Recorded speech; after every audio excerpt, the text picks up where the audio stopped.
Hello, everybody. Mariner here, and welcome to Net That Haul for Gameweek 17. I'm obviously joined by two, shall we say, much calmer guests than me. Gabriel, FPLLens, how are you doing, my friend? I'm doing well and not suffering from high blood pressure.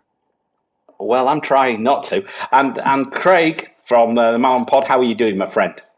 Yeah, good, mate. I just took my hat off, so me and Gabe can be even more alike.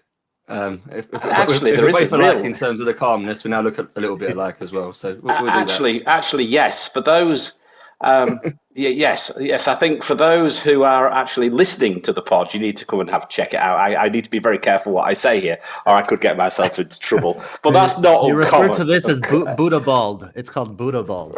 Really? Okay. I was going to say something else, but no, I better not. Something about what nothing grows in the desert. I said it. Anyway, right. So anyway, gents, first things first. We've just I've been away for a few weeks. I was actually in the UK. I can safely say, Craig, it was too bloody cold for me. I'm very pleased to be back in the desert. But what I did actually manage to achieve during the time in the UK was 3 of the worst game weeks in my FPL career.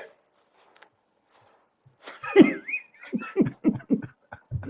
don't know what you're talking about, Chris. It continues. This season continues to be a gift. It just keeps giving me crap. That's what it keeps doing. So, how's your game weeks going, Gabe? I mean, you're still not checking ranks, so I suppose you've no idea. Maybe I better just off just asking Craig. Yeah, I think so. Yeah, I think this is my second highest overall rank of the season after game week 1. I think game week 1 I was 500-600k, and then it was a gradual, constant stream of red arrows after that. Since I played my Wildcard, the greens have started to come again. I think I've had 6 greens in 7 or something. I'm back to like 1.1 million or something now. Still overall crap. The heady heights. Heights of 1.2 million. I mean, I'll tell you what, I'm below that. I know I am. I've been teetering around. I've got as high as 600,000. Now I've dropped down to 1.7 million with 2 shockers. And now I've just crept slightly back up. But interestingly enough, and again, this is how it goes, isn't it? The only captain return I've had in weeks is from a vice captain. Says it all, doesn't it? This would be great if we got that. We didn't all get that, Chris. Some of us had Salah, but we didn't vice captain him because we decided there was a. Me and Gabe spoke about Liverpool Palace on here last week and agreed, I think, that it wasn't a good game for Liverpool. So I decided to back myself and put Alvarez as my vice captain, who had a better game against Luton, I think, than what Salah had against Palace. I don't think they had a shot on target, Liverpool, did they, for about 80 minutes until the red card? Then Salah gets it wasn't assist. It wasn't a good watch.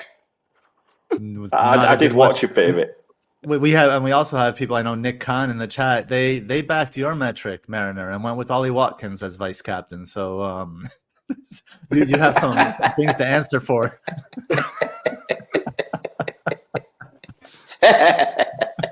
First evil laugh of the show in 3 minutes. Nice. Love it. Anyway, enough of this mirth. Right, what are we going to do? Let's get into this. So the first thing, Gabe, the guy sat on the toilet. This was me this weekend, but that's another story. I'm going to read this out this week. If you want to go quickly, go alone. If you want to go far, go together. Does this relate to going to the toilet?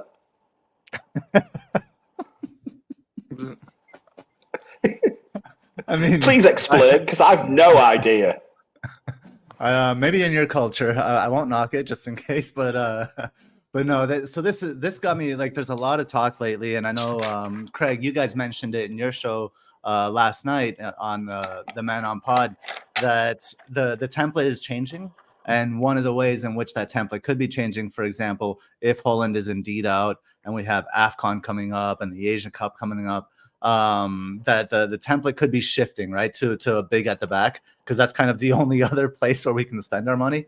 So this just got me thinking about like template and going with the herd versus differentiating. And I've used this quote in seasons past, but I wanted to bring it up right now with the way things are changing, and just like know what you and your team need in every given part of the season.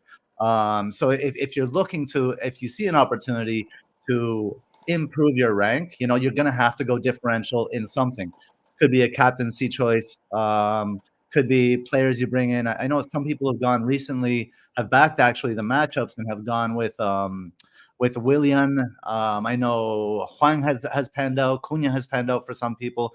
So that's how you gain rank quickly, right? But if you want to stay in the top ranks throughout the whole season, you have to also go with the pack. So the trick in FPL, certainly at this time of the season, is finding what the right balance is for you. The right balance. Yeah.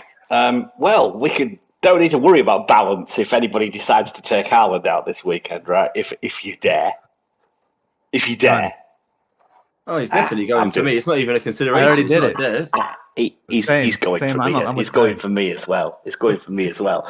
The issue is do I just bench Trippier and then go with Trent and Trippier? At the back. The trouble is Newcastle are terrible. Anyway, in next story, Craig, what's your perspective on this philosophy? Just very quickly. I always like to give the other member the opportunity to respond to my complete lack of knowledge and Gabe's philosophy. No, I like it in the sense I think FPL has always been a bit like this. That you need sort of 8 core players that are quite well owned.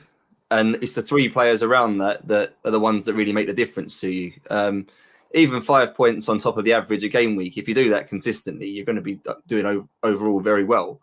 And I think the key to it is identifying, it's quite easy to say, identifying the right player and then moving them on. You mentioned there, Chris, already around Anthony Gordon, for example, around Newcastle just generally being a bit crap at the minute. Is now, if you've owned Anthony Gordon for the last sort of 6-8 game weeks, you've probably done quite well. But equally now, is there an opportunity to move off him? There's a lot of collection of players around 6 million in midfield who are all fairly handy right now. Leon Bailey, Decore's doing well for Everton. Huang's doing well. But if you've done well out of Gordon, you look at Newcastle's games, you think, I'm not going to move him on because I view him as a safe player. But my go-to with this is Mikel Antonio from a few years ago, that he started like this, sort of points in 7-8 opening game weeks, and he had about 10-15 game weeks where he got nothing. And everyone persevered with him for all of that time and kept getting 2 points off him consistently. If you can identify now that a run of a certain player has ended and then you can move on to a different one and continuously move on those 3 sort of outside picks and keep getting onto the next bandwagon, that's going to be the critical thing now. And it may be Newcastle players are those players that we move off of now to look for the next bandwagon. It did cross my mind. I mean, in a fit of disgust on Sunday night, I did say, sell Trippier. Trippier's a sell. So fed up with them. Conceded late, suspension, conceded late. It just really stunk. And then I just looked at the team. I thought, my God, they look so bad. But I look at Anthony Gordon. He's actually a bright spark in that team. He should have had a return, really. They had a very good chance early on in the game. Gordon created it, and quite frankly, it should have gone in the net. It should have been in the net, and he would have had an assist. And then I wouldn't be worried. Maybe we wouldn't be talking like that. But yeah, good point. Let's keep going then. Let's dive into these matchups. So, Gabe, we'll come to you. As what we'll do is we'll come to you first. Then I'll do my bits, and then the resident expert here, Craig, will let you dissect it to start with, and then Gabe and I'll respond. So let's start. Well, first things first, Gabe. Your summaries there. Do we just timestamp this and move past it, and then say come back and look? Probably the best idea, isn't it? Yeah. I don't think there's anything super notable here. Sometimes I'll highlight, like last week, I highlighted the fact that Fulham had the highest NetxG. So if there's anything outstanding like that, I'll mention it. But I think we can get right to the matchups this week. Just to get that point across very early. I love it. Yeah, I love it. Yeah. 1 point to me. 1 point to me. Right, brilliant. 10 minutes if you want to come to the video on YouTube to actually check Gabe's data out. It'll be on the screen for you. We will timestamp it for you. So the first game, Notts Forest against Tottenham. Gabe, over to you. What's NetxG saying? Interesting that NetxG sees it, like, at least from a statistical perspective, it's a pretty even encounter. And I think one theme that we're going to see in many of the fixtures this week is good teams playing away against bad teams who are home. So the bad teams seem like they're much better or because they're home, and the good teams seem like they're much worse because they're away. And I think this is the first example of that. Forest have only conceded about 1.1 xG per 90 at home in the last 6, while Spurs have only generated around 1.3 xG per 90 in the last 6 away matches. So I'll be curious to match this up with your metrics there, Mariner, and see what the xG prediction is. From a tactical. I was going to show you. I was going to show you the data. Go for it. It actually is very similar. It's very neutral. It's 0.9 for Forest. Actually, Spurs are slightly minus with respect to attack, minus 0.4 on fixture difficulty. I've ringed the matchups, particularly for Spurs. Look how red they are. They really are. You're absolutely right with respect to the XGs, the XG matchups. 1.2 for Spurs, 1.5 for Forest.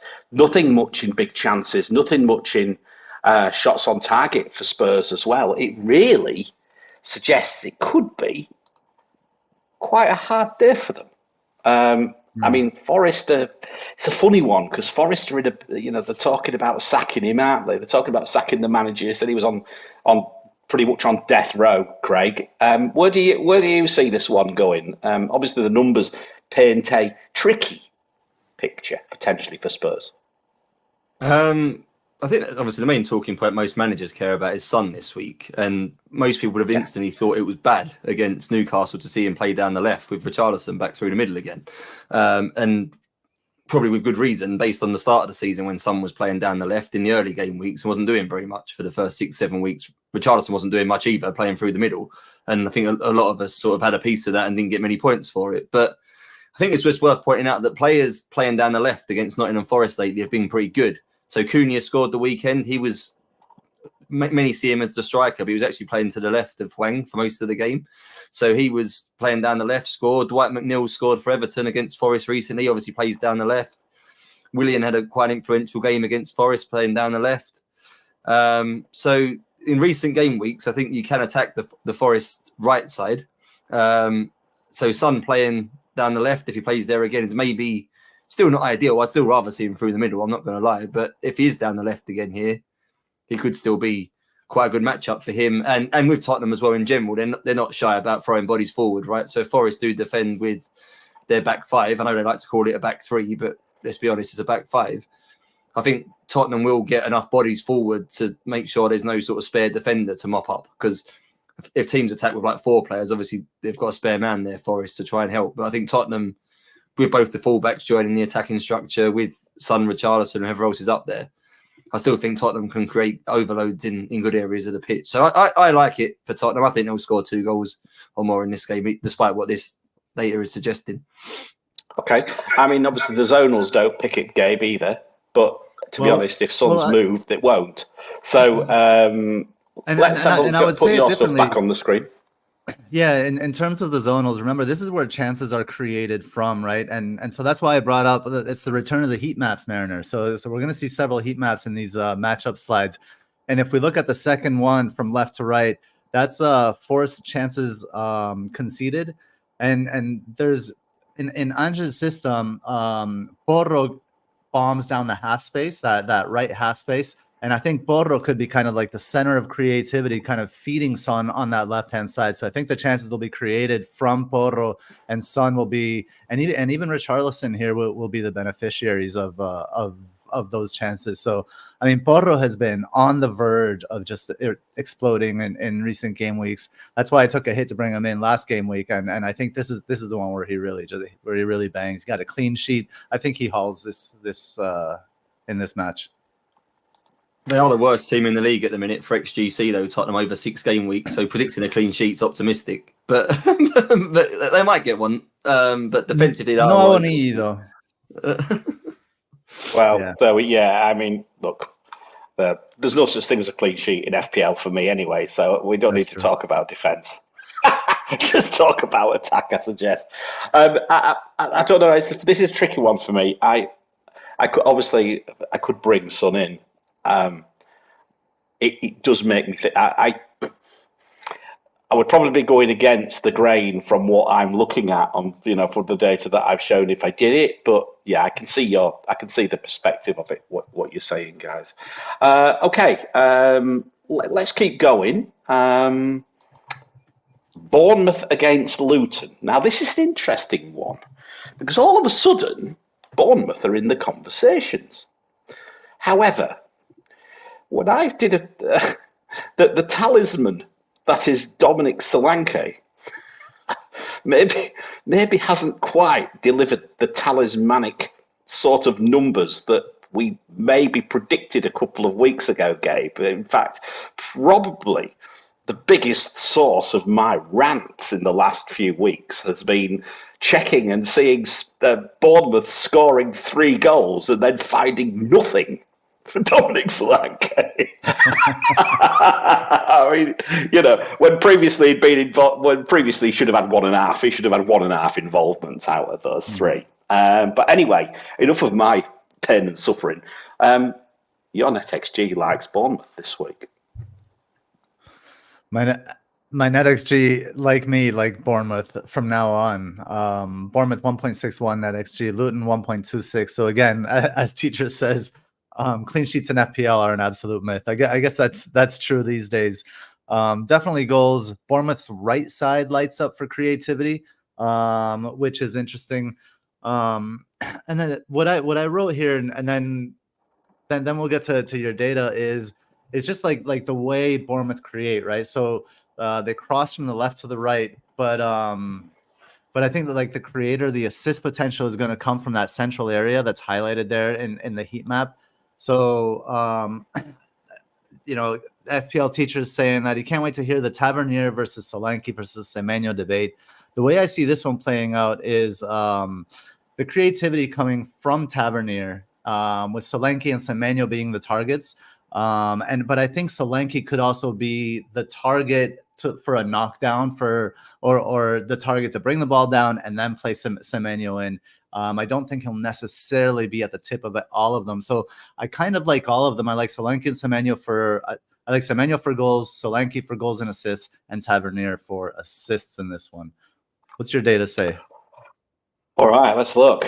It really likes Bournemouth's fixture difficulty 2.9. Quite likes the defence at 0.4 as well, one of the better ones this week.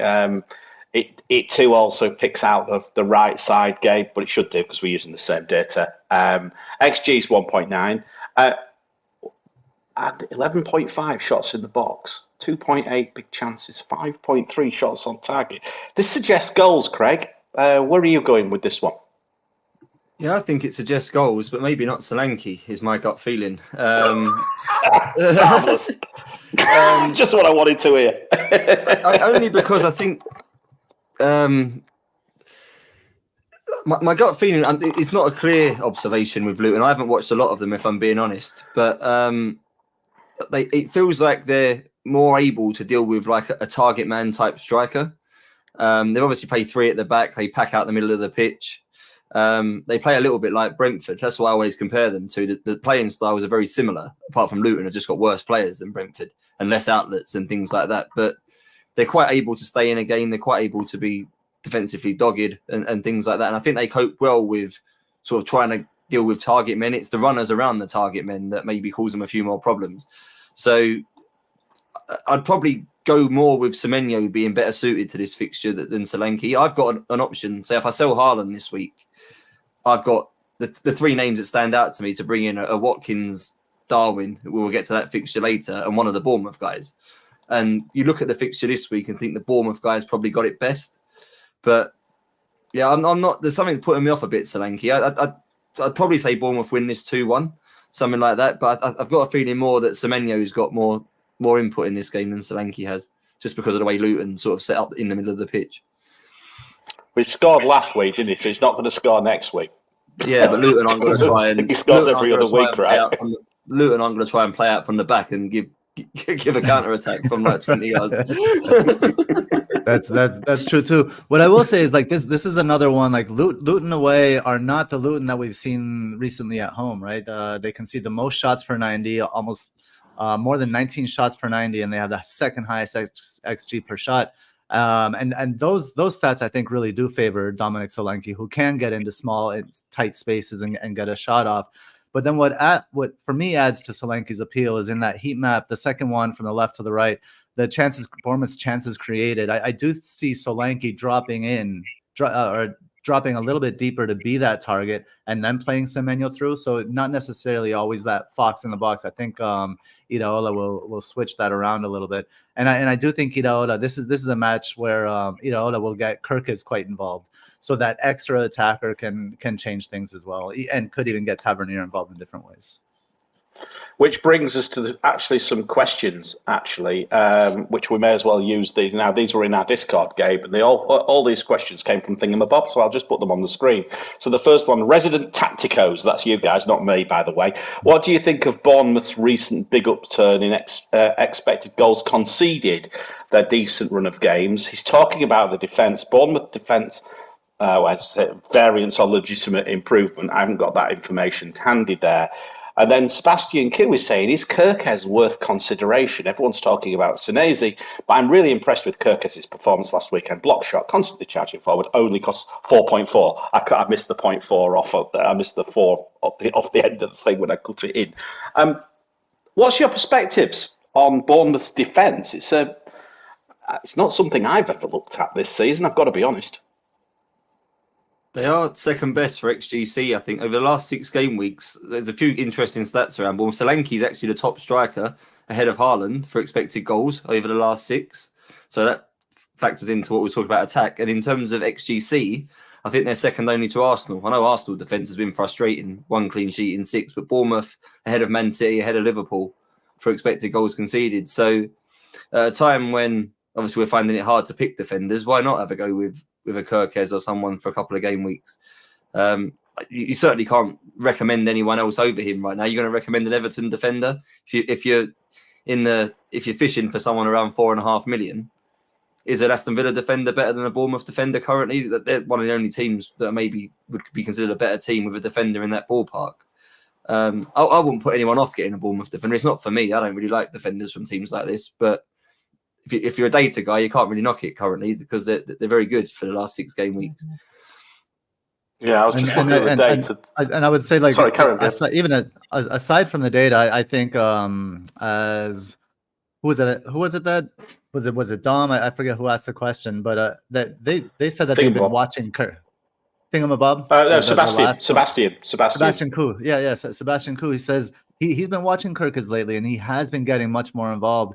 I would say Kirkes, if I were to get a Bournemouth defender, it would likely be Kirkes, and he's great in home games against poor opposition. But could have Hall potential as Iraola develops his system more and more. Bournemouth's defense is getting better, and Neto is really showing to be a quality goalkeeper. Okay, cool. I just looked at the last 4. In fact, since game week 8. So at home, Bournemouth are 7th best. 1.03 expected goals conceded. That's at home, just to give you a bit more context. Mm-hmm. But yeah, that's it. Clearly better than I never noticed it. But saying that, that's hardly surprising because I'm hardly watching it at the moment. Anyway, let's keep going. It's good to get those questions out of the way. Oh, Senesi's on 4 yellows, right? Okay, along with most of my team. They're the ones who aren't flagged by. They're the ones who aren't flagged, by the way. He's one of those players that are generally a big overreaction because he scored in 2 straight game weeks. Those sort of runs aren't going to continue. Yeah. They're hot streaks, very short term, aren't they? Absolutely. Yeah. Okay. So let's keep going, guys. Chelsea against Sheffield United should be a cricket score. Gabe. The Sheffield United, you mean, Chris? Oh no! Don't get me going. Don't get me going. Okay, I don't know what cricket score means because. All right, then baseball. I don't know what you're talking about. I don't know. Anyway, I was surprised to see. I don't know what game is it there. I have no idea. What weird games do you play with big gloves? Soccer ball. Chelsea, this one surprised me because I even against Sheffield United, right? I didn't expect Chelsea's NetxG to be so high. 2.07 NetxG, Sheffield United 1.18. Again, the myth of the FPL clean sheet continues. NetxG agrees with that is a myth. I guess what's really kind of like propping Chelsea up here is Cole Palmer on the right-hand side. We see the right zonal matchup at 4.1. But when I went and looked into the stats a little bit, I saw a couple of things. Sheffield United averaging over 3 big chances conceded per match away, and Chelsea have the fifth most big chances at home. So the big chance matchup is really favorable for Chelsea. Then you have to ask yourself, who do the big chances fall for in Chelsea? And we can talk about that after we look over your stats there, Mariner. Oh, we're gonna have some fun with this one. I've got a funny feeling. Anyway, 3.8 for Chelsea's fixture difficulty, equal third this week, behind Liverpool and Newcastle. Chelsea's very green. XG 2, 3.2 big chances, 6.3 shots on target, 10.4 shots in the box. You know, I did watch the Chelsea game as a Palmer owner. I'm sorry he's going to get injured this week, almost definitely, or suspended because I own him now. So anyway, that's the common denominator these days. I bring a player in, they get crocked or suspended. So apologies in advance, anybody who's just brought him in as well. But he did look to me a real bright spark. He was running that. He was really running that from just with my eye test. My eye test not as good as yours, Gabe, but to me, he was running it. You know, that right-hand side also lights up a bit for Chelsea as well. It really does look good for Palmer. I'm pleased I own him. The question is, who else would you own if you were looking at other Chelsea assets? Because their fixtures are starting to turn. And I think we'll see that in the data later on. The trouble is, it's Chelsea. What's your view? First of all, come on, Gabe, I'll put you back onto your matchups and then I'll go to Craig to respond this time. Yeah, one thing I want to mention is Lucy, an FPL teacher, mentioned on the review show a couple of days ago that one thing Palmer does is he plays really accurate and nicely weighted through balls for players to run onto, and then players run onto it, and then there's like a cross towards the center and then the shot. So the risk with Palmer is that he assists the assist. And he can break through space on his own and create shots on his own. So he's definitely a good pick, definitely worth a value pick, but he doesn't come without risk, and no pick under 6 million comes without risk, right?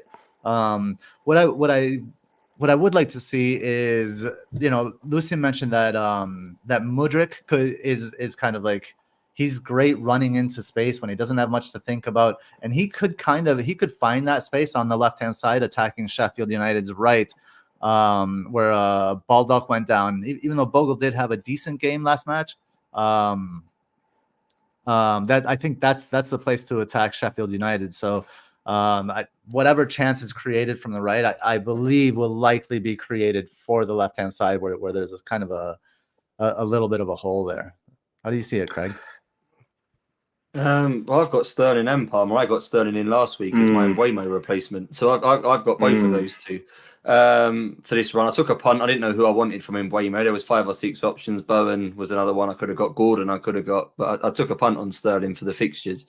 I think two things for this particular game. Obviously, Reece James is injured again, so who are Chelsea got to play right back? Because I think one of the good things about Palmer playing off the right, coming inside on his left foot into a central position, is that the player that gets around him on that overload. And at the moment, obviously, Reece James is the ideal player to do that. But I think Gusto's still unavailable as far as I'm aware. I think Cucurella is struggling as well. He's been used as an attacking right back, despite being left-footed sometimes. So I'm not sure who their right back's going to be. Maybe they'll have to play Disasi or something as a right back, but he's not going to get forward in the same way, and then play someone like Badiashile and Silva or something at centre back. So I think that blunts Palmer a little bit if he hasn't got that sort of option getting around the outside of him, which would worry me a little bit.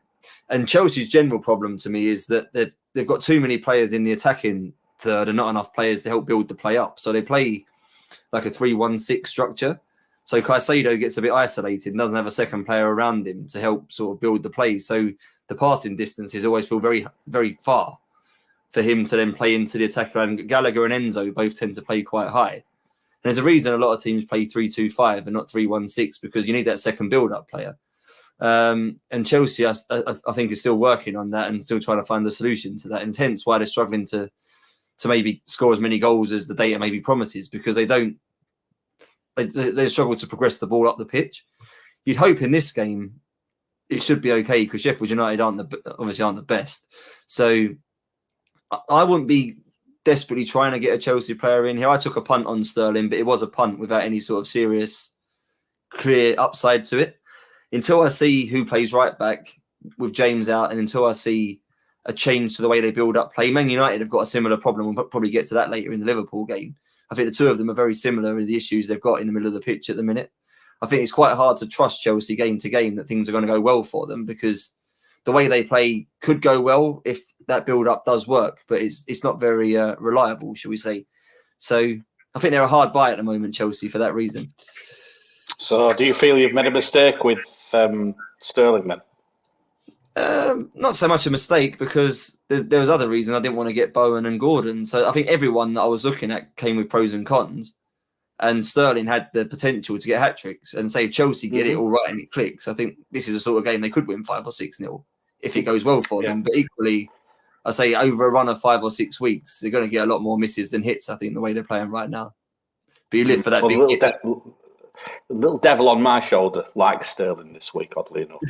I have thought about it. I did think about Sterling, but then I saw him on the bench, and then I was thinking that was maybe spooked me tiny bit. But maybe that means that's his rest, and he's going to play this weekend. But yeah, interesting. Gabe, anything else on this one before we move on? Yeah, I mean, Sterling could pan out in this fixture, but I think going more than Palmer, going in other than Palmer going in on Chelsea, I think is just madness. So that they're completely dysfunctional. They barely create. When they do create, they don't finish. The Pochettino is a disaster. They're still not playing as a team. They want to spend more, go above their £1 billion. They're a hard avoid for me. Yeah, I think I would not buy in any Chelsea players. If you own Sterling, great pick. Not Sterling, sorry, Palmer, great pick. But I haven't seen anything from Chelsea that would make me want to invest in them. Especially not Bob Monster, the goalkeeper. Colb's saying, wasn't Gusto back in training this week? I hope so, because I still own him. I haven't been able to get rid of him yet. That might actually serve me. That might actually save me a problem. Watch him haul for you. I've had that many problems. He's been sat there rotting for weeks. Anyway, enough said. Manchester City against Crystal Palace, Gabe. Manchester City, Crystal Palace. I mean, stats are obvious, right? It's all green for Man City. It's all red for Palace. You know, the big question is, will Erling Haaland start? Obviously, nobody knows at this point. I've already sold. So I'm betting on that he doesn't start, and I could be completely mistaken. If I am, you know, I'll get punished for that decision. Fair enough. I don't care. I'm not checking rank anyway. But what I will say, Lucian brought up a great point. I target kind of Joel Ward on a weekly basis. And Liverpool playing against Crystal Palace last week kind of showed us, or Lucian pointed out something that Palace did. And if you see the third image from left to right, it shows Palace's formation or like average positions before the substitutes were made. And even after the substitutes, you can see that it's kind of like a straight line of 3, right? You have Mitchell on the left, and then Gay and Anderson centrally. And then Joel Ward is always further forward. And the reason for this is because they don't want Joel Ward in 1v1 situations in and near the box. Makes sense. It's smart. Good job, Roy. But I sounds like my Sunday League football team from about 1994.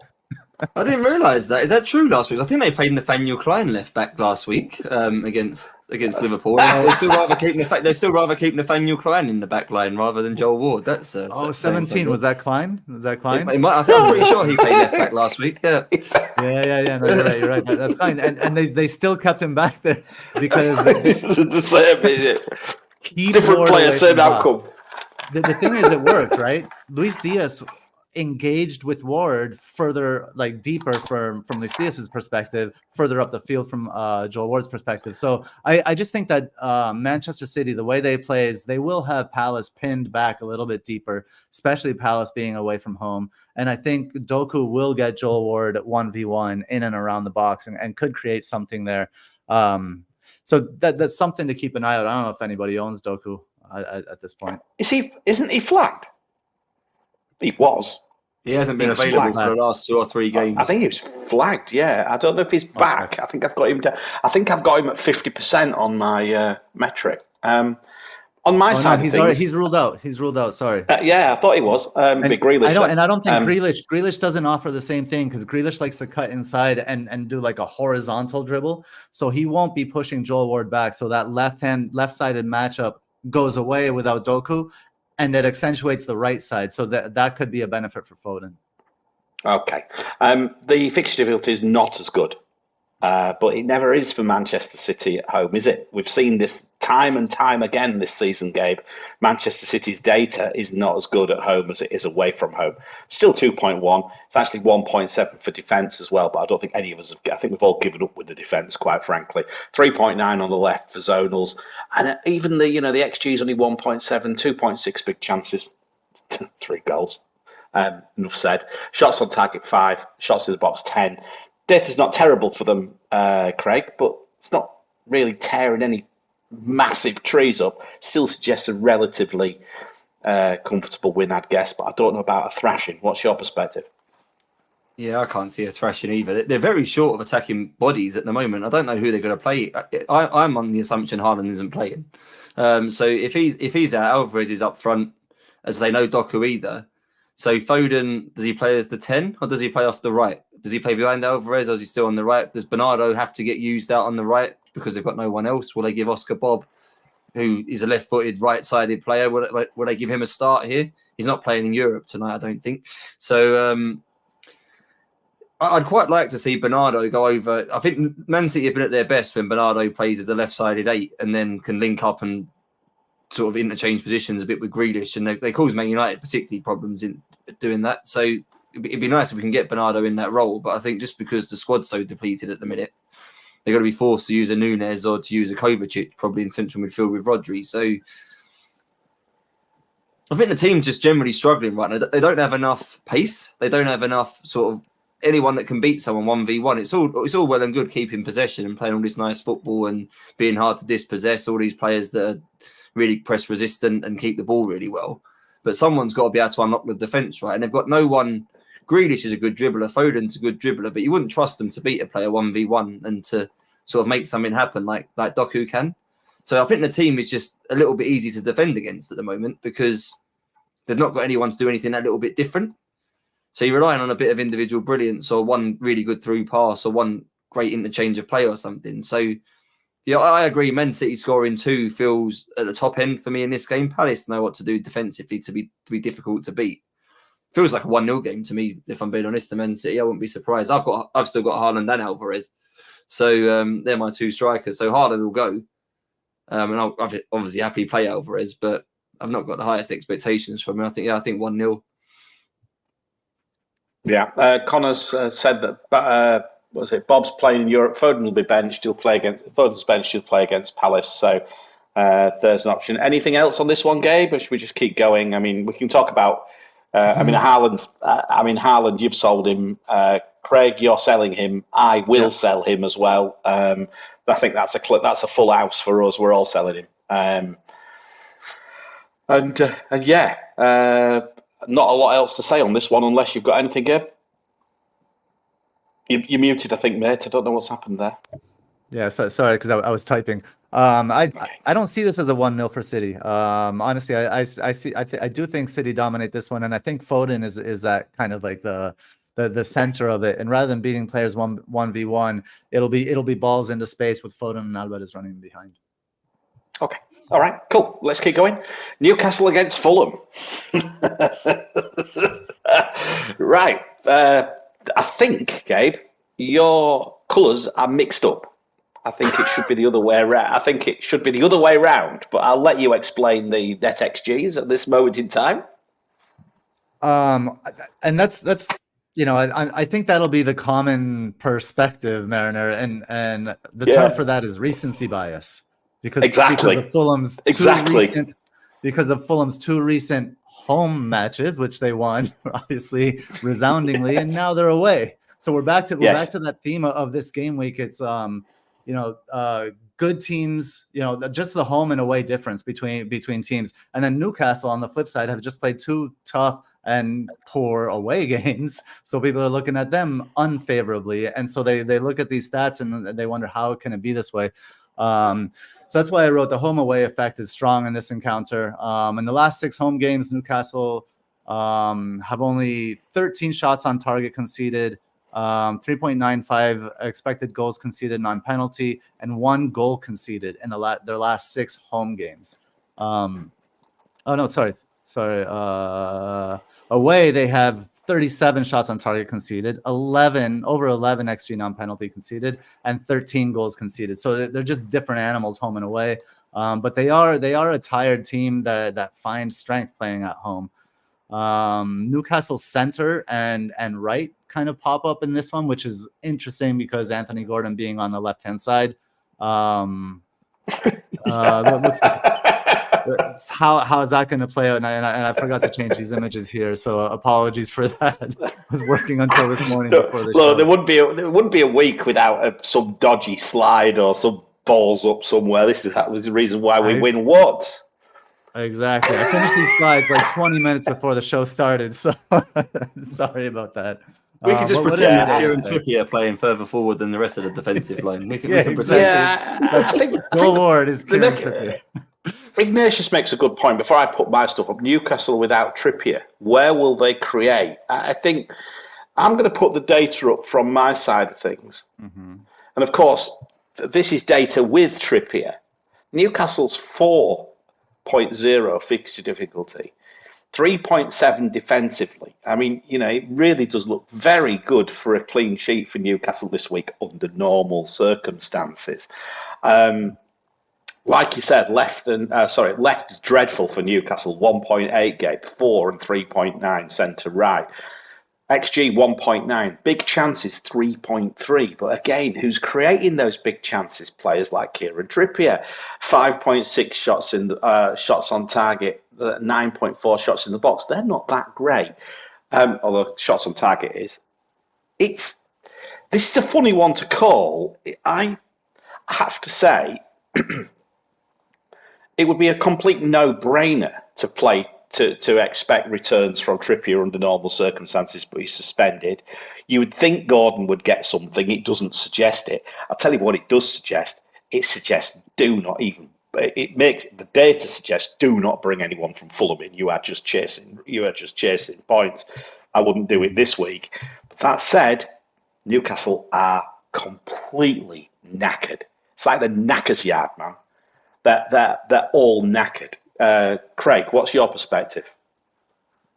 I'd like it to be a watching brief. I'm really interested how Livramento plays here. I assume he's going to play as the right back, and will he be tasked with attacking the same way Trippier does, or will he? I don't think he's obviously a more pacey, a more direct carrier of the ball than what Trippier is, who basically gets it and plays more like an old school David Beckham, gets it out of his feet and puts a cross in from wherever he is on the pitch, right? It could be deeper positions up by the touchline. His goal is to put crosses in. Livramento is a bit different to that. So it'll be an unusual watch from a Newcastle perspective to see them attacking a different way. So I haven't got enough evidence or thought to know how that's going to work. Newcastle, I think, have got a lot of functional midfielders without anyone overly creative, the likes of Joe Linton, Miley, even Bruno Guimaraes. They're all... The game's based around fast press and tempo, isn't it? Which is probably why they're struggling so much lately, because they're so tired. The whole sort of structure of their attack and defence is brought down because they just haven't got the capabilities of living up to that tempo. So Newcastle long term, I don't think will get better until they learn to be better with the ball. This might be quite a good sign to see how they can do that. Fulham are a team that tend to be quite direct, so I don't think Fulham will give Newcastle easy ball high up the pitch. If Newcastle are going to look to press high and win the ball back high up and take advantage of those situations, Fulham won't make that easy. So, and I guess they'll look quite direct into Raul Jimenez to try and get them up the pitch in that way. I've got Lascelles here, and at say normal circumstances, 3-4 weeks ago, I'd have been quite happy to play him in this game and would have definitely been picking him. But based on how Newcastle have been, I agree with Gabe, they've been away, and there is a significant difference between home and away. But the way Fulham have suddenly turned the corner in terms of scoring goals and how bad Newcastle have been, I'm not actually sure I want to play Lascelles in this game now. I don't know. I don't like sitting on the fence like this with no real opinion, but there's just too many unknowns here for me, and it's really hard to make a clear sort of opinion when it's in that situation. I don't know if you've got any strong thoughts about Lascelles, either of you two, whether you'd play him in this. I think they'll concede. I actually think they'll concede. That's my perspective. I'm not too worried about having my Newcastle defender suspended this week. Let's put it that way. That said, I don't think many people own any other Newcastle defenders apart from Lascelles. And obviously, no one. There's a few people obviously on Dubravka, but apparently he's playing tonight, starting as well, so he's fit. So that's the only sort of concern I've got is probably Dubravka. But realistically, I have to say I think they'll probably concede. Fulham they're not necessarily going to do too much, but I've got a gut feeling they might get something. They might get one. What's your thought, Gabe? Yeah, I agree with both of you. I agree with Teacher here as well, who says Robinson and William running at Trippier's replacement, which he clarified later, is something to look forward to after Son did what he did last game week. And I think that's right in this one. Livramento doesn't have the delivery Trippier has, of course, so he'll be sent probably to run behind Fulham. But I think what Marco Silva does here is press. He presses a leggy Newcastle team, as Andy Martin mentioned, that Newcastle, they are leggy. So just make them run and run them into the ground. I think Fulham will bide their time to try to kind of rack up some goals towards the end of this game. So yeah, I do think Newcastle concede. And let's not forget about Fabian Schär's creativity from deep areas. I think it could be maybe more direct balls or balls into the corner to Livramento from Fabian Schär. Okay, all right. So anyway, there's let's keep going. There is a question, a goalkeeper question, but we'll save that for later, Nick. We'll come back to that one. Burnley against Everton. The Sean Dyche Derby. Dyche Derby. Right. Gabe, where are we going with this one? 1.78 NetxG for Everton, 1.39 for Burnley.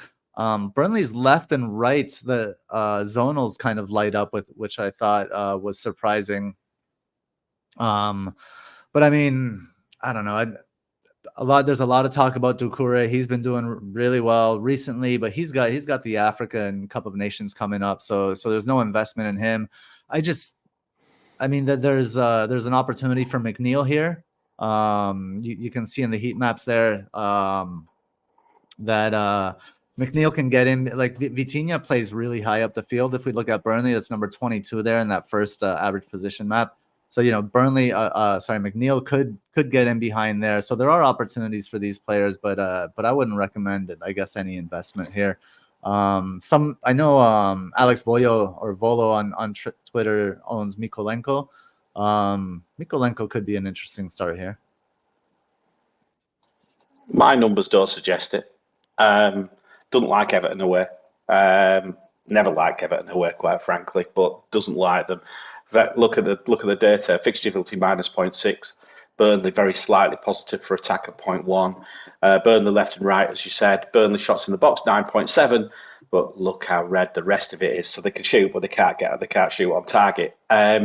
Everton, nothing really. Maybe a little bit of a central matchup. That's all.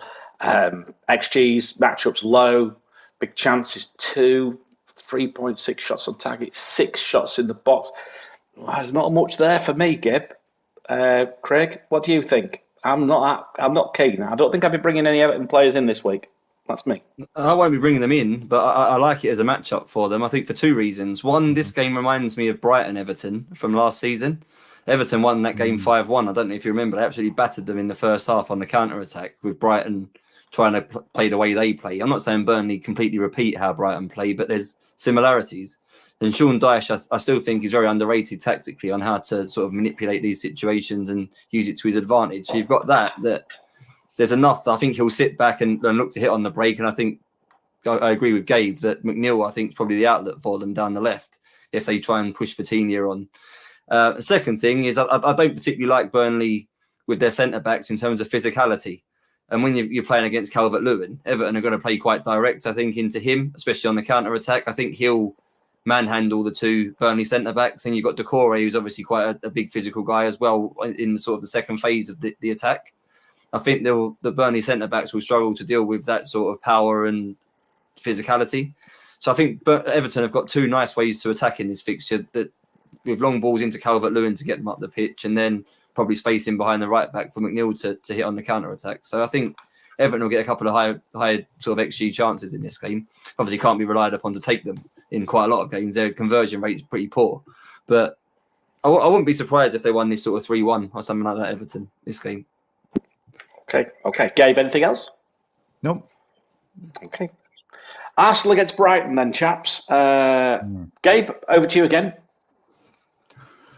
Arsenal 2.12 NetxG, Brighton 1.15. Again, goals for both sides predicted here.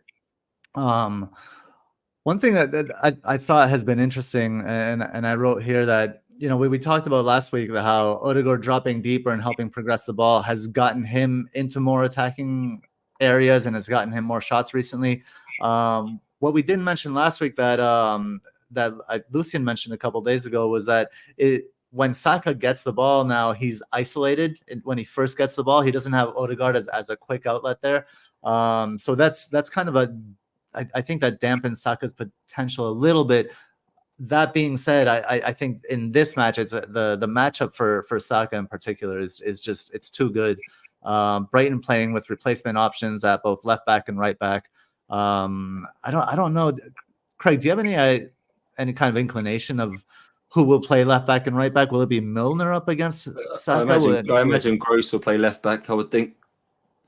And then so if Gross moves to left back, then that hurts, I think, Brighton's potential for creativity, because Gross is going to have to sit there. He won't be able to get forward because the two center mids aren't, let's just say they're not nuanced enough to know when to drop into that spot if Gross pushes forward.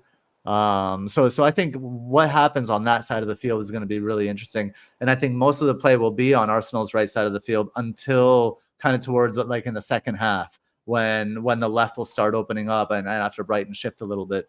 From Brighton's perspective, I think Brighton could beat Arsenal's initial line of pressure. But I think they'll struggle to get past their back five, back six. So it could fizzle out there. I like Brighton's right though. I like because Tomiyasu's out and it'll be Zinchenko in there, and Zinchenko may have a tendency to invert or push forward. And if he does, I think Adingra could get something for Brighton here. I do think Brighton score. I've got a question for you here. It's quite relevant for me because this is probably one of my dilemmas this week. Son or Saka? If you were to bring one in, who would you go for this week?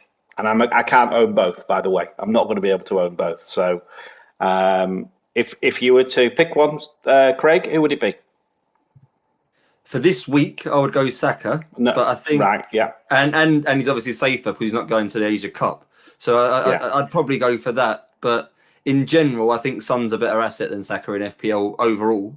I would actually go as far as say Son's the best value and most important player in the game, I think. And he's got a better game next week. Obviously, that Tottenham have got Everton, I think, when Saka's got Liverpool. But on the whole, I think for this run and where we are in the season, what's upcoming, I'd probably go Saka, I think. Yeah, okay. Gabe, any other perspectives on this one? What's your view here? just to highlight, like, since the matchup is so good for Saka, I think it's equally good for Martin Odegaard. So I think he could easily get something, especially if if it's like Dawood and Hinchelwood in center mid or something like that. I think yeah, good possibility for Odegaard to get something. Okay, cool. And Arsenal defensively, Gabe, I quite like it this week, particularly. I think Brighton. A sea of red again. I'll just put it back up again on the screen. A sea of red for Brighton away from home. That is very different to what we've seen in the past. Brighton in the past away from home, their numbers have been pretty good over the last season or so, I would say. Certainly not like this. Yes, okay, it is Arsenal at home. They are quite tight. But I think this paints a bit of a story as well. I think this tells a story. I think Arsenal defence, actually, I really quite like this week as well. I don't know if you've got any views. I think that's my clean sheet pick. That's probably my clean sheet prediction for the week. I think they'll play more direct here, Arsenal. I'm going to do a solo pod on this. I won't go into massive detail about it now, but I think Arsenal will play more direct here because Brighton press man for man, and Arsenal can sometimes struggle to play through that. But with Havertz in the team, I think one of the reasons they bought him is because you can go over the press now. And Raya, obviously, at Brentford used to play quite direct. So I wouldn't be surprised in this game if they try and get Raya playing long over Baleba, over Hinchelwood, over Dahoud. They're all quite diminutive, smaller midfielders. I think Havertz will have a sort of a size advantage. So you can go over the press into Havertz and then build from there. And I think there's sort of an improving relationship lately between Havertz and particularly with Saka. You've seen, obviously, the goal against Brentford came with a deep cross with Havertz attacking the back post. Against Villa, Havertz bundled it in at the back post with Matt Cash. It was disallowed for handball, but that cross came in from the right side. So I think I think they're learning, is probably the best way to put it, Arsenal, of how to get the most out of Havertz, and he's learning how to sort of develop into the role that's being asked of him. And I say in this particular fixture, because Brighton press the way they do and they've got small players, I think he's going to have quite a pivotal role in this game because I think he'll get Arsenal into the final third a lot easier with more direct play, I think. And then they can move it out to Odegaard, to Saka, maybe put a cross in from the right half space towards Havertz attacking the back post. And then maybe they'll get some joy that way. So I wouldn't be surprised if I don't know about from an FPL perspective, Kai Havertz, but in terms of generally how the game's going to develop, I think he's going to be the most important player for us to win this. And Andy's saying both teams to score all season, Brighton. There's a bit of feedback somewhere coming through from somebody. I'm not sure who I'm hearing. But yeah, both teams to score all season since game week 1 for Brighton. So maybe there will be a clean sheet. Anyway, there we go. There's one. Put that in your pipe and smoke it, Mariner. Right, okay. Next one. Brenton. What the hell am I saying? Brentford. God, it's getting late across here in Dubai, guys. Could probably do with a beer. Brentford against Aston Villa. Okay. You're going FML FPL and calling them Brentham. Brentford versus Aston Villa. It's like the old football games used to get on computer games in the UK. They used to mix up all the team names and the player names. They did, didn't they? Because they didn't have the rights to use it. I remember that. Yeah, Brentham sounds like something you'd get on one of those games. Manpool and things like that. So Brentford 1.72 NetxG compared to Villa 1.14. Again, we could say that the stats are reversed in this one given recent performances, right? But again, it's another home away kind of differentiation here. Also, this is data with Mbumo, and exactly. And that's a massive qualifier here. Even though the right zonal isn't popping for Brentford here. What I will say is, so Thomas Frank is a tactician who has he's dealt with major injuries this season several times, right? There was injuries and suspensions, right? No Tony, he had to deal with that, change the system, and the loss of Henry was massive, and it took them several game weeks to deal with that loss. So they're slow in recovering from something like this, and I think they're going to continue to be kind of slow. So I really am not buying the 1.72 NetxG. I'd put it down closer to Villa's.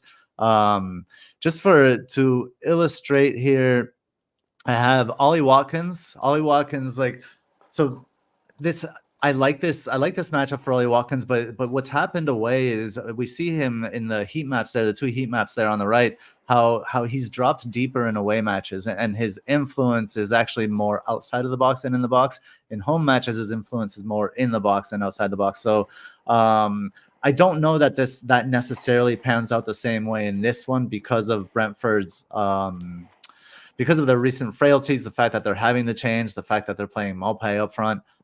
So they got a lot going on, and I do think Ollie Watkins kind of takes advantage of that. But if I'm being perfectly honest, I prefer the wider players. I think Alex Moreno will be tasked to get really far forward, and we'll see him in the box quite a bit.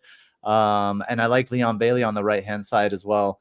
And then the other kind of wrinkle is Jacob Ramsey will likely start in midfield in this one, because Douglas Luiz is out, right?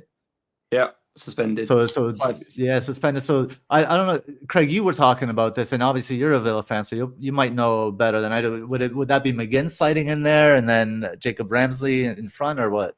Yeah, you've got a couple of options. One is to move Tielemans back. He's been playing more as a 10 the last couple of game weeks, and you can push him back into more of a number 8 role, taking over from Luiz, and then you can then, if you did that, you could probably put Diaby in as the second striker in the number 10 role. I'm not convinced, especially against Brentford's physicality and size. I don't know if they're going to want to play Diaby and Bailey at the same time. Doesn't feel like it's a sort of thing Villa would do to play both of them. Sorry, Chris. Yeah, that could happen. It's plausible that could happen. But I think the more 2 points. I was saying 2 points. 2 points.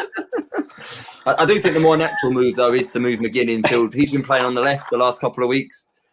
Ramsey played on the left most of last season before he obviously got injured over the summer. So I think, based on how the Tielemans and Bailey sort of partnership is working at the moment, with Bailey on the right, Tielemans as the 10, I don't think Villa will want to change that. So I think the more obvious move is to move McGinn inside and start Ramsey, and leave Bailey and say, especially in this fixture, not play Bailey and Diaby together, because they're obviously both very similar left-footed, want to play off the right, both quite small. They are quite different in the way they carry the ball and they create, but in some ways they're very similar as well. So I think they'll do that. And for those that have got Matt Cash, I don't think he'll play because, again, Brentford's size, I think we'll stick to the 3 bigger out-and-out defenders in Konsa, Carlos and Torres, and then play Moreno because Digne's obviously got 5 yellows as well, so he's suspended. So that's my prediction, but it is a prediction, not obviously a known. And we've got Conference League tomorrow, obviously, which might give us some clues around who might play. I think I'll wait for that. But if Diaby starts and Bailey's benched, then I'll tell you what, I think I'm going to flog him. I think I'm going to have to, because I've got too many other problems. I'm just going to have to just get rid. I think I'd just take my medicine and move on. My matchups, again, Mbumo, 3.4. Take him out. Goodness knows what Brentford's attack's going to be like. Maupay, right? -2, probably. Drops it miles down, probably, I guess. Aston Villa's FDR is really not that good, Gabe. And I agree with you. Shots on target, very low, look. 3.6. In comparison to a lot of these matchups this week. XG matchup for Villa's only 1.3. Against 1.8 for Brentford. But we obviously know that. And like you say, Villa's right. Not a lot else to say there. I think this is from my perspective, Villa are a completely different beast at home to away. Completely different beast. And Brentford have the ability to keep this quiet. Keep them a bit quieter. Whether they keep them quiet all along, like Lucian wants, remains to be seen. And I have to say, Haaland's going, and I think I know who's coming in. And I think it's Watkins, and I think so. I'm going to back him to get something, and I just think he's just a very, very solid pick going forward. So I'm quite happy to own Ollie Watkins. We haven't seen anything else set up away yet. By the way, we haven't seen Tielemans as a 10 with Bailey out on the right. That's a new thing in the last 2 home games. So again, it may not work. The home and away correlation may continue, but it's an unknown to factor into the data that Villa have set up a little bit differently the last couple of weeks. This is exactly what it is, and just at this point, we're an hour in, or just over an hour in, and I think for anybody who's new to this, and probably or anyone who's new to listening to it, you've got to remember that data is data, and context is context. You've got to put the context to this data. That is the most important thing here. and you make a great point. You're going to see something new. We're seeing there's so many times we look at this data and then we go, however, but he's missing, he's suspended, he's out, he's injured, he's knackered, they're knackered. You know, you've got to look at all these sort of things. So if you like what you're hearing, guys, or watching, please hit the like button, because we haven't asked for likes yet. If you haven't hit the like, please do. If you really like us, subscribe. If you really, really like us, you could become a hauler and get all this data and everything 3 days early this week, Gabe, wasn't it? I think we did it on Monday this week. Everything was in Discord. So yes. Anyway, like I say, hit that like button for us. I'd really, really appreciate it. All right. I think we've got a couple more to go. West Ham Wolves. Certainly one form team, not West Ham. All of a sudden, they seem to have got more holes than the average teabag, Gabe. But they are at home now, so maybe not quite such a problem against Wolves, who, generally speaking, are not great away. What's the scores on the doors for this one, mate? We got West Ham's right-sided zonal lighting up at 4.2. The NetxG is 1.75 compared to Wolves 1.42. It's what I wrote here is West Ham seem good because of Wolves' recent away form. They've conceded almost 10 shots in the box per 90 and 5 shots on target in the last 6 away games. And one thing I found in just kind of like reviewing West Ham here is Jared Bowen's positioning and influence and all of that. And, you know, he is playing the 9. So, and he's getting his shooting opportunities from the areas where a 9 would normally play. But he's also moving to the right side. And on the right, he's passing. So he does his passing on the right and his shooting from central. And when he goes to the right, Kudus is supposed to come inside, but Kudus is not a 9 by any stretch of the imagination. So I mean, West Ham, in short, they're quite dysfunctional as a team. They have let's just say an uncreative manager, and they're up against Gary O'Neill's Wolves side, who sure they've struggled in recent away games, but tactically speaking are just way better set up. And even just player for player, Wolves have a better roster. So I would go against the data in this one and favor Wolves. Although I do see something potentially for since the data is so strongly favors West Ham's attack, I do see something potentially for Jared Bowen here. From Wolves' perspective, if we notice the kind of the chances created and the shots for Wolves and those 2 heat maps, Craig mentioned earlier how Cunha kind of drifts to the left side, and Huang will kind of be on the right side, but they'll both be forward. So I do see the creativity coming from Cunha. I think Cunha could assist a Huang goal against West Ham. Fair enough. Craig, what's your perspective on this one? Do you own any, by the way? Do you own any West Ham or Wolves? No, nothing in this fixture. I don't intend to either. There's a good reason I don't own from either of these 2 teams. We haven't seen West Ham play against a back 3 very often. I think the only time from memory I remember them doing it is against Sheffield United. They won the game 2-0, and Ward-Prowse was quite influential in that game. I think he played as more of a number 10 behind. I don't even think he was up front in there. I think Bowen was on the right in that game. But it worries me the way West Ham play. They don't commit loads of people forward. And if they're playing against a back 3, are they going to get enough bodies forward to sort of disrupt the Wolves' defence? Will Wolves have it quite easy defending a back 3? They've got good aerial defenders that can cope with Souček if he's trying to arrive late in the box and things like that. I think West Ham might just struggle they're going to have to adapt and do something different to get more bodies forward compared to what we normally see from them, I think, is my concern with West Ham.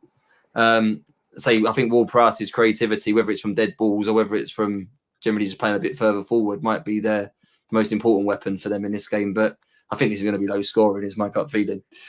Yeah. Okay. And I think mine pretty much agrees with it as well. West Ham 1.2, Fixture Difficulty Wolves 1.2, 1.6 XG, 1.6 and 1.5, maybe 1-1 maybe. I think there's maybe a draw in there for me. West Ham right, Gabe, as you said. Wolves, they're very slightly in the centre and on their right. So not a lot really to talk about. I think we can move on if that's okay. There's a little bit of feedback coming through. I'm not sure who from. Liverpool against Manchester United, Gabe. I think this is the last one. We'll save the frivolity till the end. Right. Sorry. The evil laugh's on its way, I guarantee you. What's your numbers, sir? 1.86 Liverpool NetxG, 0.89 for United. United all red, 41% chance of a clean sheet for Liverpool here. 79% chance of 0 or 1 goals for Manchester United, which I don't know. I this game could debunk the the idea that the FPL clean sheet is a myth. I don't know if United get anything. United will be without Maguire, Shaw, Lindelof, Bruno will be out as well. So I just United are in a tough position here against Liverpool. I thought it was interesting that the zonals. I want to see your zonals, Mariner, because mine say 4.9 for the left, 4.8 for the center for Liverpool, and only 3.2 on the right side. And that surprised me. Do yours say the same? Yep. They do. They absolutely do. They pick it out. Look, I've highlighted it there. 4.9, 4.8, and only 3.2. So, I mean, is that not good for? I mean, I'm just talking about Trent, and does that actually play against him? That said, fixture difficulty is great. The defensive fixture difficulty is good. Expected, so it's 4 for fixture difficulty for Liverpool. 1.7 fixture difficulty for defence. 2.1 XG, 3.1 big chances, 6.6 shots on target, 10.9 shots in the box. Manchester United already. It's a traffic light situation. Again, it's red and green. The one thing which you always say, though, if Manchester United are going to lift their game, they will lift their game against Liverpool. I guarantee it. That's the game that they lift. They do not like losing. They hate each other, as we all know. If they're going to get something, they'll get something this week. They could surprise us. I've got a funny feeling. I think Liverpool have got miles too much, but I wouldn't be all right. I've just got that sneaky suspicion that Manchester United might score, oddly enough, which just tempers me a tiny bit on Trent. But I just like him so much for going forwards. I just think he's just involved in so much now. And I think I'm going to have some money to spend, so I may as well spend it. It's burning a hole in my pocket, quite frankly. What's your perspective on this, Craig? Who would be your key assets if you wanted? Liverpool's fixtures are still very, very good. Obviously, Salah's going soon. Game week 21, I think, is the last week before AFCON, right? So we've got another 5 game weeks. Yeah, I think who are your players between now and then? I won't be getting anyone else from Liverpool. I'm looking at Darwin here because he's my other. I don't have him yet, and okay. I do. I do. He is shit. Sorry. Great. Brilliant. I love it. Two factors here. Now, these injuries, and especially Bruno being out, might change something here. But Man United's big problem is that they keep playing one number 6. So last weekend against Bournemouth, Amrabat basically got left to basically patrol the whole middle of the pitch by himself, while McTominay and Bruno were like way ahead of him, and he just got overrun.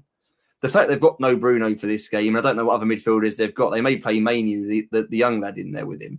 But at least having 2 bodies in the number 6 position should make Man United a bit sturdier and less able to break through them quite so easily. With Amrabat by himself or Casemiro previously to that, they were just so open that Liverpool would have got free rein with their high press and Szoboszlai sort of finding space around those areas. So if they're going to play 2 number 6s here, I think that will help them be a bit more defensively stable. And if they've lost all these defenders, the big issue Man United try and do is they try and play out from the back, but they try and push the central defenders into midfield. Well, those players don't really have the attributes to receive in those positions. You look at some teams who've got like a Declan Rice in there, and Man United are trying to play Harry Maguire in that position to receive the ball on the half turn while he's getting pressured from all directions. It's not the same. If they're going to be forced to play Varane and Evans or whatever it's going to be here because everyone else is injured, maybe Man United will just accept that they're going to be more direct in this game and just let Onana play up the pitch into hopefully Højbjerg to try and hold it up and do something. if they do that, Liverpool's press won't be so damaging to them. And if they've got 2 number 6s, Liverpool won't counter-attack so easily. So it's obviously not a good thing that Bruno's suspended, but it may mean where I thought Liverpool could absolutely tonk them here, 4 or 5 may have been a possibility. I'm sort of calming down a little bit with those sort of high hopes. And I still think Liverpool will win quite comfortably because Man United just don't have enough going forward. And if they're not playing Rashford, they haven't got an outlet. I don't know if they'll bring him back for this game, but maybe they'll look for him as an outlet, especially if Trent's going to be encouraged to get forward and things like that. Rashford might be able to take advantage of any space down that side. But I think I am still going to captain Salah, despite what I've just said. But is Ten Hag going to adapt? Or is it? I think that one of his flaws so far has been that he keeps persisting with the same things that aren't working. So if he's got that sort of mindset, maybe it's going to be the same here. And we've seen so many attackers do well against Man United. Why not punt Darwin? Everyone owns him, right? Because there's a hole in him. You're muted. You can't even talk about him. You can't even talk about him. It's for the best. Trust me. It should be muted. I can think of so many reasons why not get Darwin. Like, the show is going to go 3 hours if we get on that topic. If I can't tell you. We were talking about for 1 week, I would get him. Seriously, for a free hit for 1 week, I would own him for this game. But I don't want him beyond this game, which is probably why I'll end up getting Watkins in because safer long-term striker. But as if we're talking about an actual matchup and a 1 week situation, I think Darwin's got a big possibility in this game. Yeah, I mean, they're home Manchester United, home Arsenal, away Burnley, home Newcastle, away Bournemouth next 5. 3 home games, and then home Chelsea. They've got 4 home games in the next 6. Liverpool. Is the goal bigger for Darwin in home games? I'm just curious. I don't know.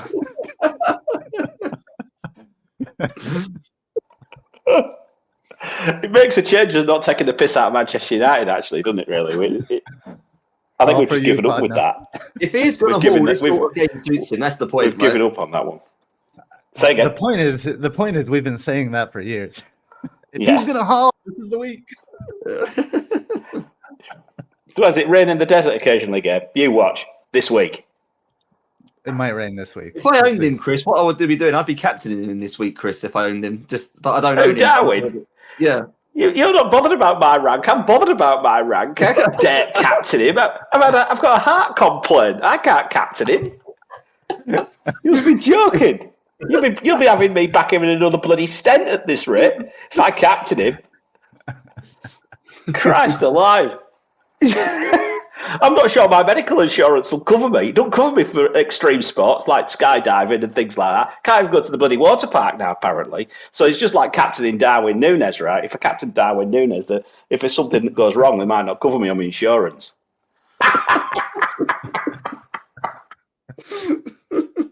Oh, I don't know. Anyway, just one question. Trent or no Trent? We've got money. Is he now a worthy pick? Yeah, he's overpriced. He's still overpriced for me, but I say with money, no issue. That doesn't hold the same weight, does it, as what it used to? So, yeah, he's probably one of the best free defenders right now.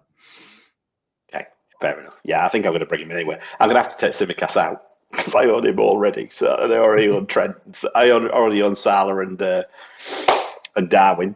God love him. Anyway, right, enough of that. We'll come back to this game in the captaincy metric as well. Darwin Núñez. Yeah, I like that. God, he's fucking hard. I don't know. He's an enigma, isn't he? Is Nicholas Jackson in red? He's not an clip what I've just said and then repeat it. He's an enigma. He is. He's an enigma. He's not. He's an enigma. He's not. What do you think he is then? Dustbin. He's just shit. It's not complicated. He just fucking sucks. If he scores a hat trick this week, there's so many clips and snippets we can take from this pod. If he scores a hat trick this week, well, absolutely, we can have some fun with this one, can't we? So anyway, if he scores a hat that's trick the match. Week, he's still shit. He is for you. He'll be all right for me. My rank might improve finally.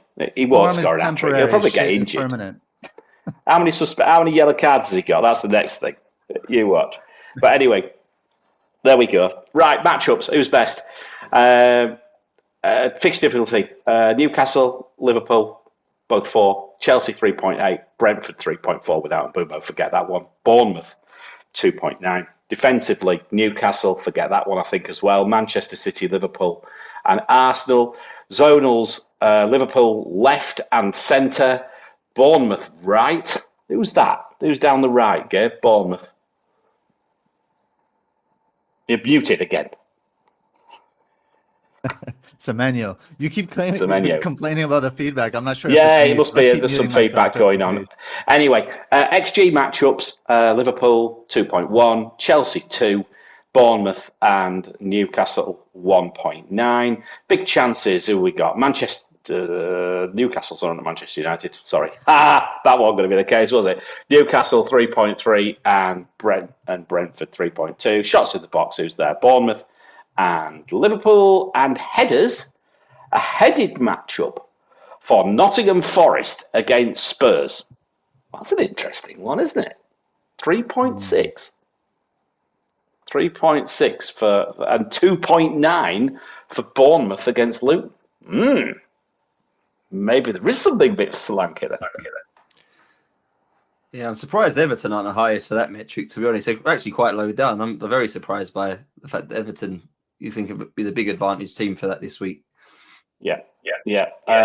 So anyway, that was at 1 hour 21 for the listeners, if you want to come and pick that summary up. And the next 5, so that's 17 through 21, very, very quickly. Attack, Newcastle. Although, goodness me, they're in such a mess. 15.9, Chelsea 14.2, Liverpool 12.8. And then a gap to play to teams like Villa, Arsenal and Brentford, and even lower to Manchester City. They're really quite a long way down on fixture difficulty in the next few weeks. Obviously, they've got a game missing. They've got one game less. Newcastle 2.5 for defence. Arsenal 2.7. Chelsea 2.3. City there. Zonals, very quickly. Spurs centre, Liverpool centre, and Arsenal. I'll just pick one out there. Arsenal right. XG, Liverpool and Newcastle. Big chances, Liverpool and Newcastle. Shots on target, Liverpool. Shots in the box, Liverpool and Aston Villa. And Arsenal and Bournemouth. And headers, if you really like your headed matchups. West Ham, Souček perhaps. Forest. I don't know why they've got such good headed matchups anyway. And Arsenal. Right. That's that bit. What we're going to do now is we're going to look at the Talisman side of things. This is a new thing which we're doing, Craig, and we just started doing this in recent weeks. So I'm going to quickly whiz through this, and then we'll get to the captaincy metric, and then we'll get into the questions. So the next 5 involvements for the Talisman, and Salah's still top, but he'll start to drop, obviously, because once we get past game week, I think game week 21, he drops off to AFCON, right? But look who is second and third, and it's Watkins and Solanke. And they remain very, very strong, solid picks, in my opinion. They are pretty much nailed. Their expected involvement and actual involvement are around the same. About 40% for Watkins, 43 expected for Solanke, 40 for Watkins. 31 actual for Solanke, so he's just slightly underperforming right now. Don't I flaming know it. Interestingly enough, Gabe, when you're talking about team XGs, Bournemouth's team XG is actually pretty good at this moment in time as well. The XG matchups for Bournemouth are pretty good. So in the past, we've said, poor team Talisman, but I'm not quite sure there. I'll read the 4th one out. It's Jackson from Chelsea. Speaking of poor team Talisman. Yeah, talisman of expected goals, but not actual. And Saka, then Saka, Son, Gordon as well. This is all again. You'll find all this around 1 hour 24. There's Watkins. Villa are 4th expected matchups for XG. Watkins is 2nd at 3.2 in the next 5. Pretty good. Then McGinn, interestingly enough, has now popped up. Did you notice Diaby has disappeared? He's vanished now. He was up there, wasn't he, before? We always just said that Diaby was a bit of a... He was going to be cannibalise Watkins to a certain extent. He hasn't actually in recent weeks. Watkins cannibalized him. Yeah, probably. So there's Craig, there's question for Craig. Yeah. McGinn on pens? Yeah, it's an unknown actually. I wouldn't want to guess who's going to take a pen if we get one in this game. Watkins missed the last one or two, so it's possible it could be McGinn, but I don't know. Is the answer. Okay. It's another cheap option, isn't he? Really, But I mean, let's face it. You're going to have Watkins. You might end a winner in on now. I think I wouldn't be surprised if they give it to him. He's not scored for a couple of games, Watkins. I'm not saying he's down on confidence, but obviously he's a striker at the best of times who can be a bit wasteful. I think if his confidence is down, that'll make him even worse. So if we get a pen, I wouldn't be surprised for one game if he gets it, just to try and give him a little confidence boost. Yeah, but I mean, Watkins' expected involvement next 5, 0.53, 0.83, 0.56, 0.8, 0.48. So, he's plenty of involvement there. And there you go again. And there's the other one. I thought I'd just put Solanke up as well for you. Bournemouth are 6th for their XG. Solanke 3rd at 3.14. And then you've got Tavernier and Christie, actually. But there's a lot of players kicking around in that sort of in that sort of spot. That second and third spot really is a number of players there. Solanke still stands out as the pick. And again, his numbers, you can see those at the bottom, they're pretty good. Not going to go into too much detail. Yes. If I sell Haaland this week, I've still got Cameron Archer as my third striker. Is this all suggesting to you that it's worth taking the hit to move both of them to Solanke and Watkins? Look, I think if you're talking long term, I think they pay off because they are just so talismanic, both of them. They are. Watkins is very highly owned as well, whereas Solanke isn't. I think, what's his ownership these days? It's not that high, is it? Still not high. 9-10% maybe. And I just think he's a good pick for the next 4 or 5 weeks. So have they got? The home Luton, 10%. Away Forest, home Fulham, away Spurs, and then home Liverpool. Anybody can score against Liverpool away. When Liverpool are away, quite frankly. We've seen that before now. Obviously, the Spurs game's a tough game. But they can nothing to say they can't score there. But Luton, Forest, and Fulham. Luton all the time. Luton, Forest, and Fulham next 3. I really like Solanke actually. Yeah, I might take the -4 and move Archer and Haaland then to Watkins and Solanke. Might be worth it. Who would be your midfield replacement option that you would be benching in that scenario, Craig? Well, that's the other one. I've got Saka, Son, Salah, and Sterling and Palmer. And Sterling and Palmer have got Sheffield United, and then the other 3 don't bench, right? So that's where it's difficult. Yeah, that's the problem. Yeah, exactly. That's the problem. And to be honest, I mean, I own Gordon, Palmer, Diaby. Was obviously it's a simple one. I could always bench him this week if I needed. If I didn't want to move him off. But yeah, that's the tricky one, isn't it? If you go into that 3, if you go into 3 up front. Then, if you're then starting to create yourself a bench headache, whether it's worth it or not remains to be seen, right? I mean, I think for game week 18, it's obvious, right? Like for those that are doing it one at a time, like this game week, I went Erling Haaland to Solanke for this game week, and then next game week I'll go Cameron Archer to Watkins for the captaincy for next game week. I don't think you need them both this game week, especially if it forces you to bench a player in a good fixture. Yeah, that's fair. Okay, so I suppose we need to have a look at the captaincy metric, do we? So, right, hang on a minute. Let me just sort something out. All right, here we go.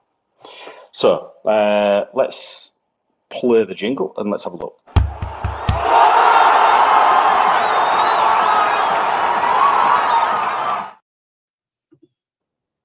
And it's Salah. And to be honest with you, I wasn't all surprised about that. But I'll tell you what I was surprised about. I was surprised about how fast Trent Alexander-Arnold has come flying up the metric in recent weeks. So he's now second, only just behind Salah. Now, the only thing I would say, Gabe, again, we've been saying it already, the Zonals doesn't really Doesn't like Trent quite so much. But everything else, it really likes them. I'll put the numbers up in a second.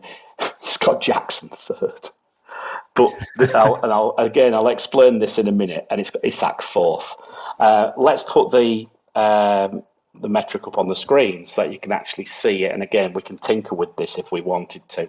So what we're seeing here, obviously, this week is 89 for Salah, but he's green pretty much all the way across. The only thing which is slightly down, actually, Gabe, the only slight doubt about Liverpool is the NetxG. Very slightly down in comparison to others. Not a lot, but just a bit. When it comes to percentile, it's pulled them down a little bit. But if you look at Trent and Salah, minutes, hauls, returns, points, all very, very good. Fixture difficulty is very good for Liverpool attack. Now, of course, I've put Trent down as Liverpool defence, and I've also put the NetxG against as well. So that's how it's working that one out. So it's taking the NetxG against for him. But then if you look at expected involvement, Salah over Trent, big chances Salah over Trent, and zonals, obviously Salah over Trent, and we've mentioned that already.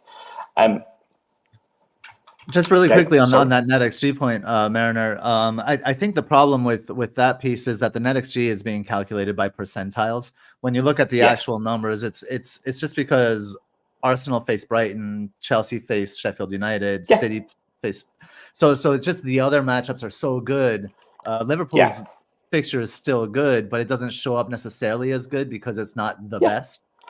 So that's fine, but it averages it anyway. It averages the fixture difficulty and the NetxG anyway, so it takes it as an average. So we try and neutralise out any errors by doing it that way. Interestingly, Jackson third, right? And we could have a little laugh and a chuckle about this, but the fixture difficulties and NetxG is very good for Chelsea this week. But look at the past performance. So basically, the expected involvements are high, but in practice, look at him. Look at his numbers. So his actual previous numbers are not good. 63 haul, 41 returns, 73 points. Fixture difficulty is good, which is heavily weighted, and his expected involvement is good. So if you think he's going to turn a corner this week, then good luck to you. But that's the reason why he is in that slot.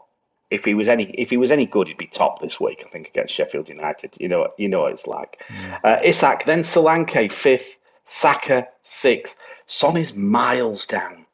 And the reason he's down, Gabe, is it's all to do with a fixture difficulty. Mm-hmm. Everything to do with. So if you think that fixture is much, much better, like for sake of argument, if we wanted to change this fixture to if you think it's as good as Liverpool's fixture, it takes Son up to second. So it's just your perspective. Do you think Son is a bad pick? Is he a bad captaincy option this week? I think the numbers might think he is. I'll tell you what, it doesn't need much to change, and he's right up there. I think it's hard to captain him when you think he's playing left midfield. There's a big difference between where he plays on the pitch. We won't know that until kickoff, right? But I think that's such a big factor for him more than others that, well, it's an unknown. I don't think we can take that risk, unfortunately. That's my perspective on it. Can I show Haaland? Hang on a minute. Sorry, Gabe.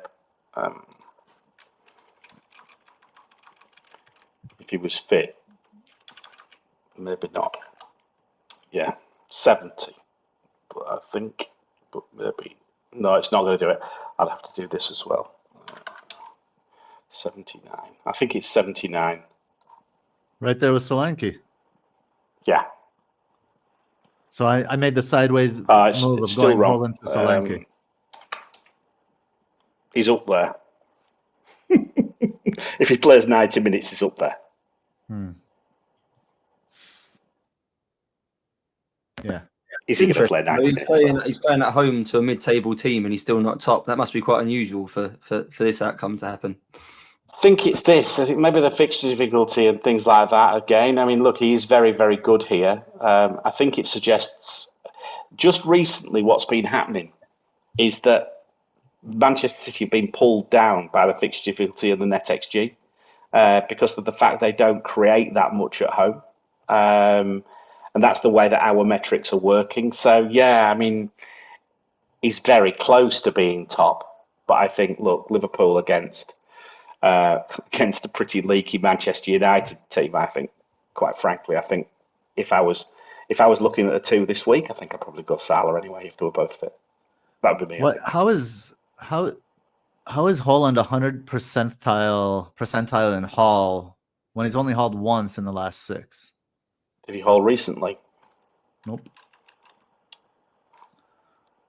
Oh, never mind. He didn't play against Luton, so he actually has 2 hauls in his last 6. That's why. In his last 6. Correct. In his last 6, there are 2 hauls. Yeah. Right. Correct. Okay. Anyway, so that's the metric. So there we go. Salah and Trent 1-2. Yeah, we'll go from there. Should we take some questions? Yes, sir. Let's. I'll let you run the ship for a while, Gabe. I'll just have a drink. No, I don't have anything set up to run the ship. All right, then. Well, the questions are in the starred questions anyway. So I've starred the questions. So if you can see them, I can do them anyway. So let me do them. So all right, Tom White. I can upgrade trips to Trent. Is it a bit short term, guys?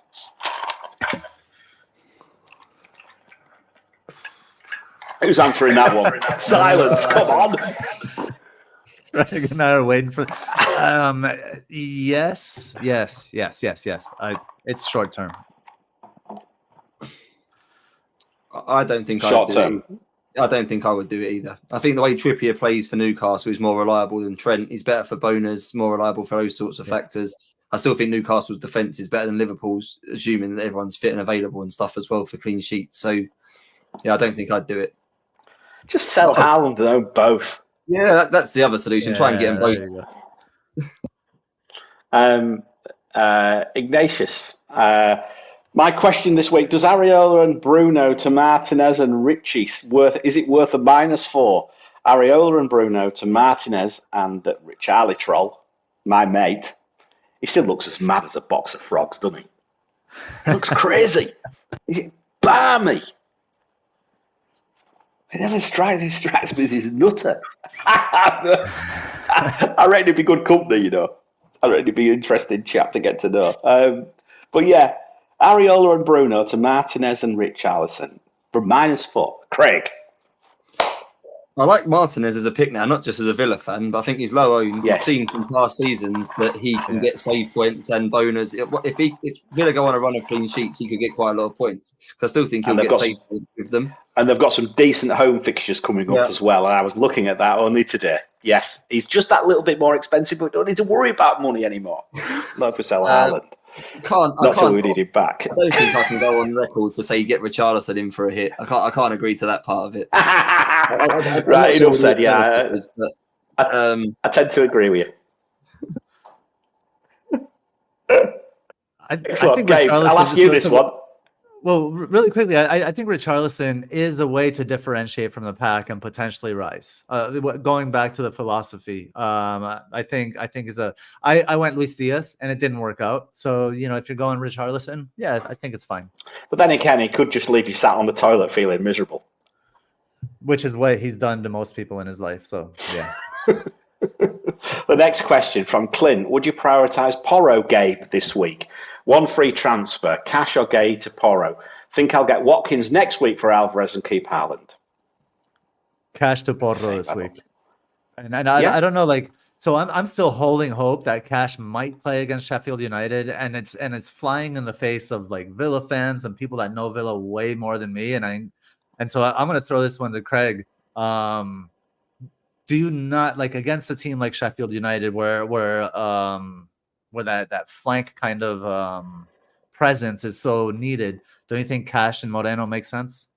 Or is that not going to happen? I think there's a chance. I'll definitely put it 50-50 that he starts against Sheffield United. And I certainly think he'll get minutes in that game. If it doesn't start, he'll get minutes.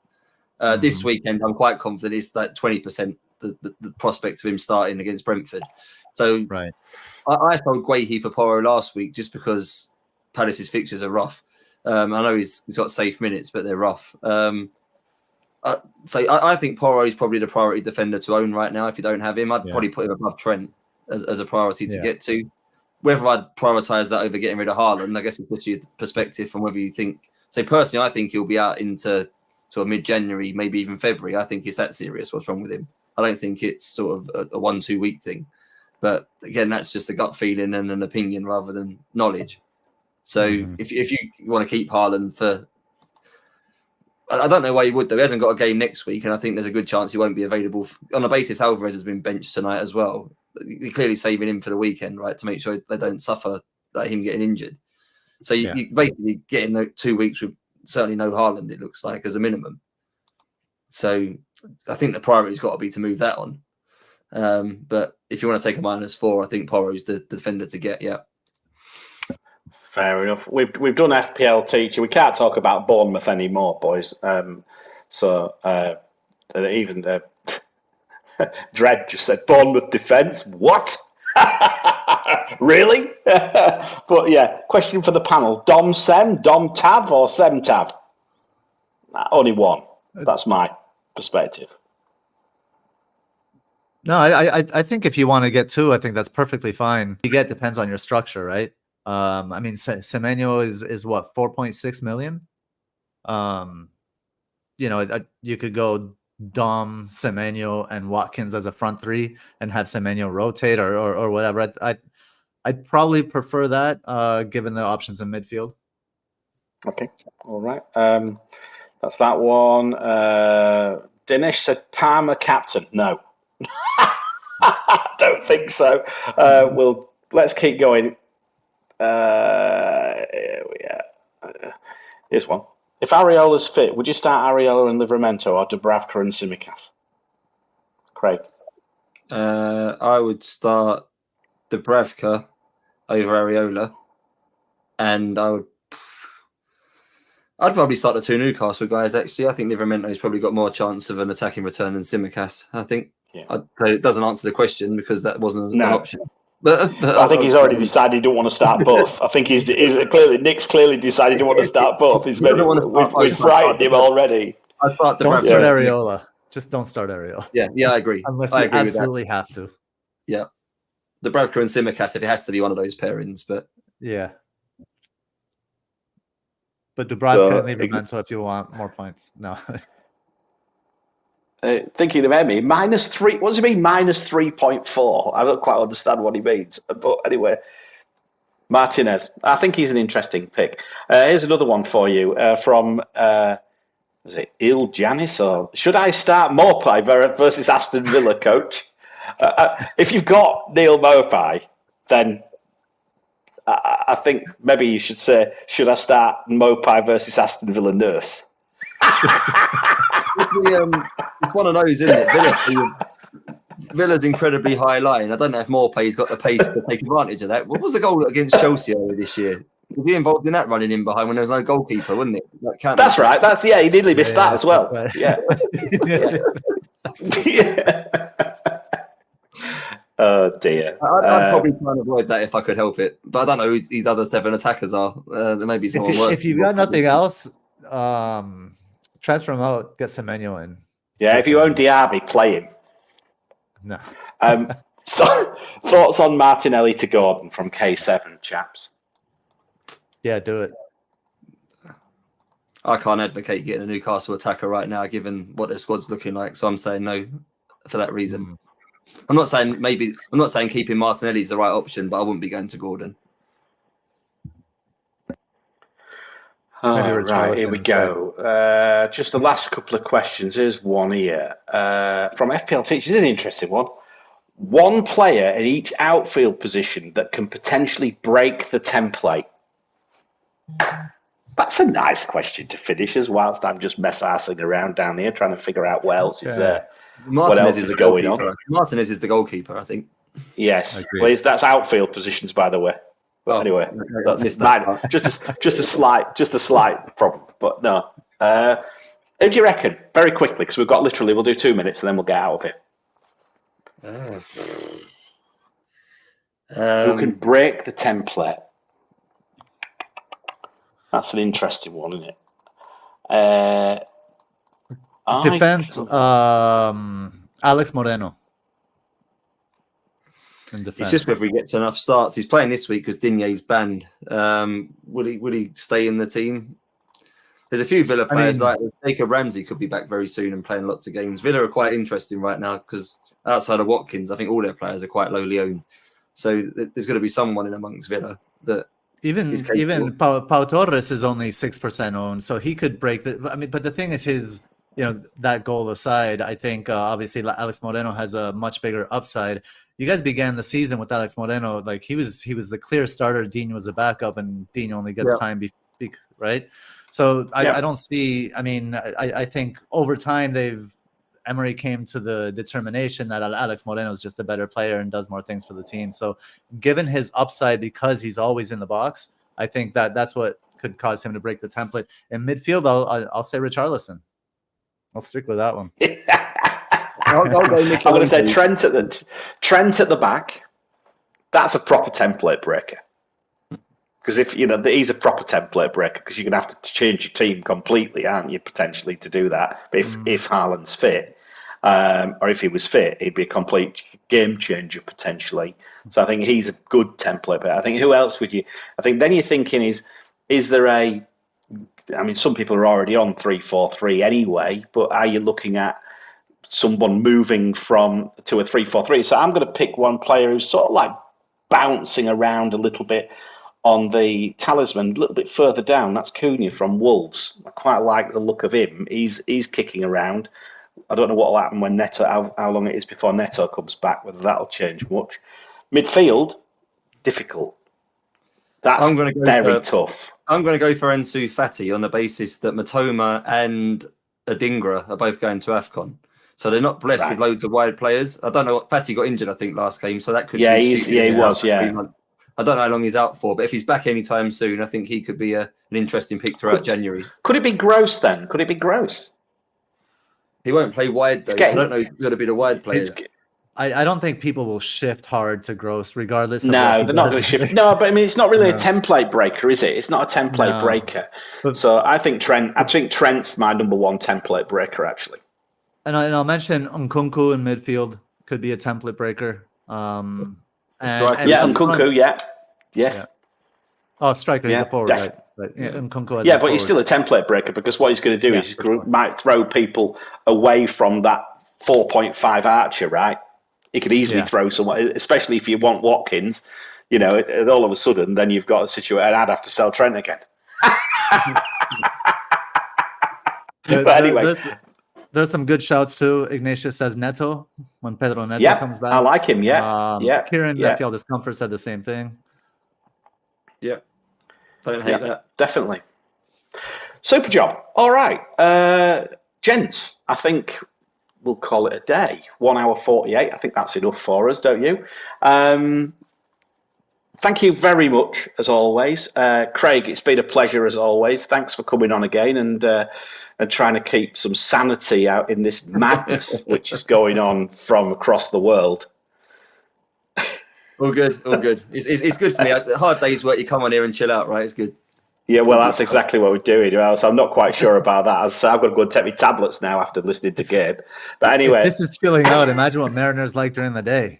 Holy shit! I've got this new watch. It keeps telling me I'm stressed out. The watch is just gonna fry. Like, fuck this.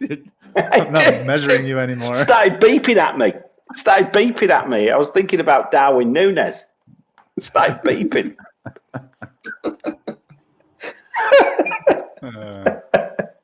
The moral of the story is if you've got any form of heart complaint, I really suggest they always said do not attempt this if you have any form of heart issue. That's Darwin Núñez pick. Or Richarlison, actually. But there we go. There's another story. Or in Gabe's case, Harvey Barnes, but that's even more.